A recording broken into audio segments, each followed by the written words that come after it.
RPGaDay 2018 is day 8, and today's question is, how can we get more people playing? I'm quite keen on getting more people playing. I like introducing people that haven't played before to games, and also to getting people that have played like one game or have a particular way of playing to try some different things. So, hopefully releasing RPG-a-day videos and trying to make them, I don't know whether or not I am, hopefully someone can tell me, hopefully making them accessible to people that don't play, people that aren't involved in the hobby, being positive about the hobby.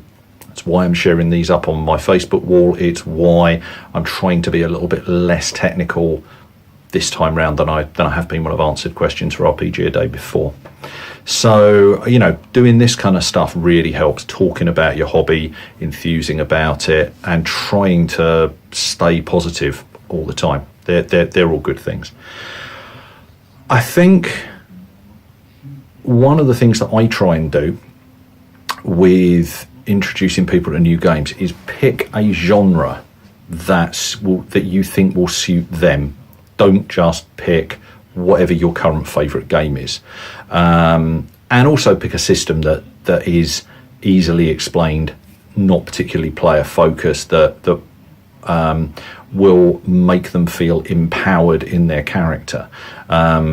So picking a game which is a real zero to hero journey and introducing them at 0 where they're rescuing a cow from goblins or something, that's not really the best thing that we've got to offer. So I wouldn't start with that.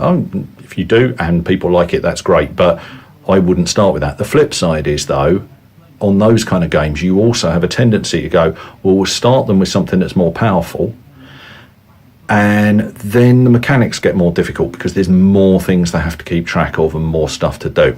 So I prefer to start people on a game where starting characters are competent and the mechanics are easy to learn.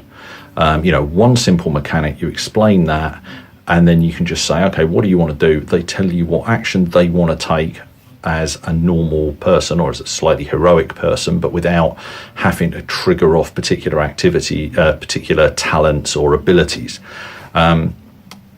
And then they just tell you what they want to do. You tell them which dice to roll. They roll the dice, and the action ensues. So that I think is really helpful. Picking a system that is right. I love Conan 2D20. I really do. It's a really great system. It's not something I would ever sit down with a brand new player and say, oh, we'll play some Conan. Even if they're great Conan fans, I'd pick the Black Hack, which is a very, very simple system, and try and run it in that. If I was trying to run Conan normally, that's not what I'd pick up. I'd always go for the 2D20 version. But the game's just too complicated and it's too player laden. A lot of the complications, a lot of the technicality of it is something the player has to worry about. So I think that's a key thing. The other thing is picking a setting that they can understand. And I think, not raining on D&D players, but I think for a lot of people, because they play a lot of D&D, they assume that it's a really simple setting to learn.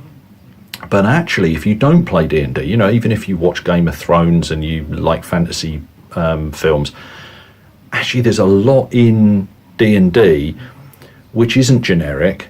It's quite specialised. You are expected to know things about how the races get on and what different classes do and how magic works. And it can actually be quite an overwhelming thing to step into to start with.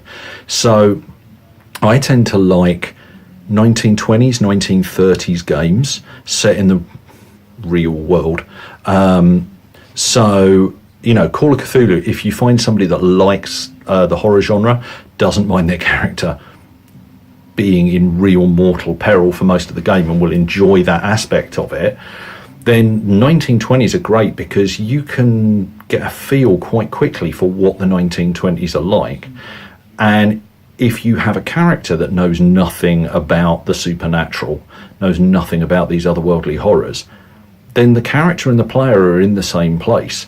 They are discovering things at the same time, and they can be completely disbelieving, and that's great. That fits the genre. So I really like that. Or my other go-to is Hollow Earth Expedition. It's 1930s, it's Indiana Jones, it's got Nazis, it's got dinosaurs. But again, at the beginning of the game, you're either going to play on the surface world, in which case it's a very, very simple world to get your head around. Everybody's seen Indiana Jones. Everybody knows what the real world's like. And it's hyped up a bit, but there's a lot of reference points that people will get. If you do end up inside the Hollow Earth, fighting dinosaurs, for example, then your characters will be surprised by that, because they don't know anything about it at the beginning of the game as well. So the characters are learning the world at the same time. They're not being thrust into something that's completely alien and then desperately trying to work it out.